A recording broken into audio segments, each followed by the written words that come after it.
For me, never giving up meant just that. I mean, every single day when I woke up, I thought, today's the day.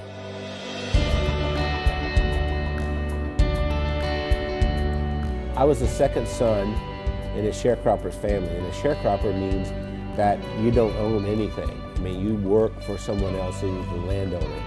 We had practically nothing. Everything was hand-me-downs from someone else. I didn't have shoes, and to this day my toes are all grown under because I didn't have shoes. I remember I had this encounter with my mother, and I said, you know, tell me you love me, and she didn't do it. And so I went down and I sat on this creek bank, and I thought, you know what? I don't care if anybody loves me, I love me.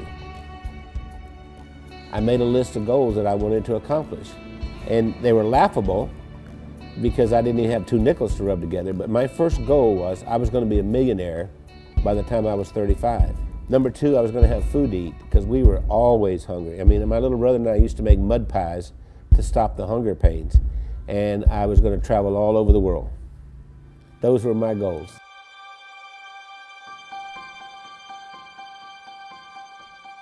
I've learned everything from working with Randy.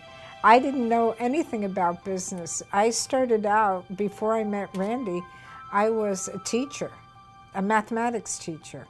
Well, I think we have a very good balance. Randy's really good in sales and telling the story and explaining why people need to have whatever it is that he's selling. And then he comes to me and says, Wendy, can we make it do this? And I have to get it done. We started working together, and we were together all the time doing things, and then we just, you know, couldn't be without each other. And once she got exposed to me, it was downhill from there. I mean, she could not last a day without me. That's probably true.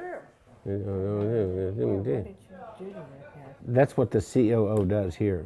Does hair? She preps me. Spit on it, honey, like you used to do. I never spit. We retired a few times. Did he tell you that? We've tried retirement 3 times, but we never figured out exactly how to do it because we've worked all of our lives. We took a year and we traveled around the world. Then when the decision of the day became, where are we having breakfast? I thought, we're in trouble. If I were giving you advice and you were meeting Wendy for the first time, I would tell you, don't get your feelings hurt if she uses her phone while she's meeting with you. Hey, Kim. Hey, Chris. Okay. I'll see you in the morning. All right. Bye. Bye-bye. I kind of feel like a triage nurse at a hospital. And every week I go in and I reprioritize. No, I'm not approving that. I think what drives Wendy is her desire to be the best and provide the best of service to everyone. Awakened at 2:30 in the morning, and I hear this little click, click, click, click, click, click, click, click. And it's Wendy over there looking something up at 2:30 in the morning. And I'll say, why aren't you sleeping? You can do that tomorrow morning. We are the definition of entrepreneurs. And we don't like doing one thing at a time. We have to do a lot of things at the same time. It's not just Randy and Wendy doing all this work. The whole team, every single one of us works around the clock. Hey, gorgeous. Listen, Bernice has been with us for what, 5, 6 years? 6 years. Yes. And we love her to death. I love you guys. Yeah. Randy leads with his heart.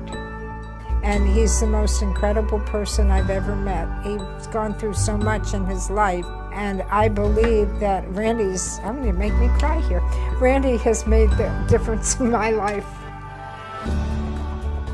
What's important is, what do I contribute in this day to make the world a better place? I know that sounds corny, but that's really what it is. My daddy used to say, we leave here with empty pockets. The other thing my dad said is that when you leave, you'll be accountable for 2 things. 1, how did you treat Mother Earth? And 2, how did you treat the people on Earth? I feel that I have found joy and that I've given joy, and I think there's a lot more joy that we can give.